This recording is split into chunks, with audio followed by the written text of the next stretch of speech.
You're about to see Democratic presidential candidate Senator John F. Kennedy of Massachusetts face the nation. These days, candidates boast about how much money they can raise, but in the 1960 primary, John Kennedy was on the defensive for spending too much. People whispered that his wealthy father was trying to buy the election for him. Have you been spending money extravagantly in this campaign? Certainly haven't, Mr. Lissago. We made a financial report on what we had expended, which was $72,000, and which included our radio and TV and our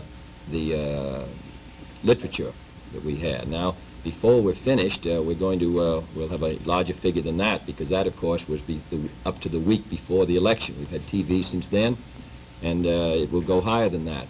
But I must say that there is no evidence for that very extraordinary charge. We have our TV and radio time is easily ascertainable, and it's about the same as Senator Humphrey's.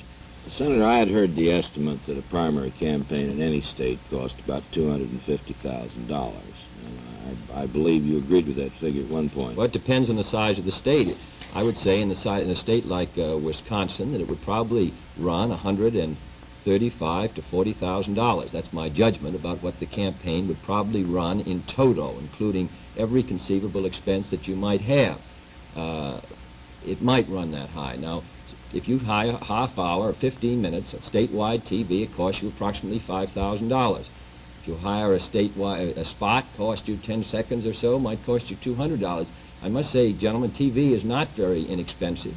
Newspaper advertising is not inexpensive. Billboards, nor is mailing inexpensive. If you have a million homes in the state and you try to cover it by mail, of course, that costs money. I think you should realize, however, that the Brookings Institute states that President Eisenhower's campaign in 1952, when costs were lower, was $2,500,000. Taft's, it said, exceeded that.